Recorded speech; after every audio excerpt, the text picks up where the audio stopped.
सान्तिपुर भिसिडिसिनि सिङाव देवस्रि भिसिडिसिनि सिङाव महनपुर होननाय मोनसे गामियाव दिनै 27टा न'खरा गुबुन गुबुन राजखान्थि हान्जानिफ्राय इपिपिएलआव जयेन जाफैबाय।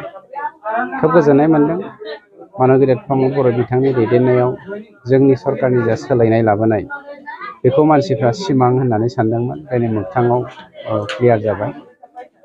गतिके बेनिख्रुइ साबसिन पलिटिशियानफोरा रायजोनि खामानि मावनो मोनब्ला मावनानै गोजोन होनाय खालामनो हायोब्ला गोजोननाय मोनो।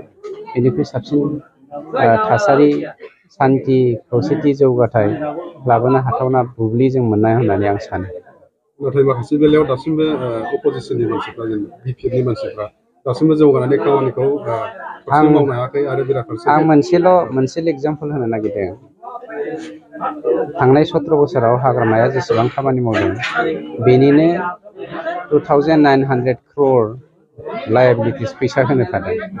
अर्थात बे 2900 crore खामानिखौ कन्ट्रेक्टरफोरा गावसिनि सिफिजोंसो मावदों, हाग्रामानि फैसाजों मावाखै। दानिया बे 17 बोसोरनि खोन्था 2900 crore दानिया जोङो बोसोरब्रै जायाखै, बोसोरथाम जोब्बाय, बोसोरब्रैयाव हाबगासिनो दं। डिसेम्बरनि 15 तारिख फैबाय बोसोरब्रै जागोन। बे बोसोरब्रैनि गेजेराव जोङो 1200 किल'मिटार ब्लेक टपिं खामानि मावो। डेभेलपमेन्ट होनोब्ला मानसिफ्रा लामाखौल' बुङो नङा होमबा?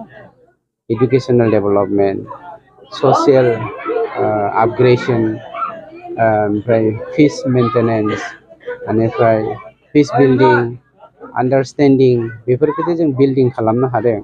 जोंनि गेजेरावहाय माने बुजाफोरा गोरोबलायनाया माने 100% क्लियार जाबाय। आगोलनि समाव बेयो गैयामोन। बेफोरनोथ' डेभेलपमेन्टनि मोनसे पार्ट। दा मोनसे बुस्थुखौ जों डेभेलप खालामनो हायाखै। हाग्रामानि समनि बायदि बखिनाय होनगोन मानसिफ्रा, बै समावहाय जेरै जोंनि गेजेराव बायदिसिना जालायदोंमोन, सैलायै सृष्टि जादोंमोन, अनागारि आखुथाया बारा जादोंमोन, बेफोर बुस्थुखौ जों डेभेलपमेन्ट खालामाखै। बेखौ जोङो डिक्रिससो खालामदों, माने जिर' टलारेन्स खालामनोसो जों नाजागासिनो दङ। डिफारेन्सआ बेनो। जोङो 1,20,000 भट मोननायनि सम्भाबना दं दिनैनि हिसाबाव। 1 लाखनि बारा मोनगोन। थांनाय एमएलएआव जोङो 96,000 मोनदोंमोन, देग्लाय 1,20,000 मोननायनि सम्भाबना दङ। आरो बियो ओरैबायदि रोखा, दा अपोजिसनफ्रा नैबे बाइ इलेक्सनावहाय केन्डिडेट होनोनो गिनाय मोननानै दङ। बे रिजाल्टआ जोंनाव फैगासिनो, मेसेजआ जोंनाव যোগদান হৈ মনটো কেনেকুৱা লাগিছে? মোক ভাল লাগিছে। আজি ৰাস্তা ভাল হৈ আছে আৰু চবজিলা আমি বিকিলৰ লগত ভাল পাইছে আৰু কিবা মাটি থাকি ঠিক আৰু আজি কোৱা হৈছে আমি কাৰিণৰ কিবা যাতে এইটো সোনকালে দিব। ৰাস্তা ঘাট ভালে হৈ আছে। আমি বিকিলৰ লগতে আমি যাম।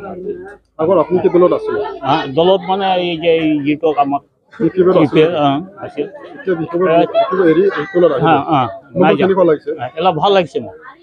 ভাল লাগিছে।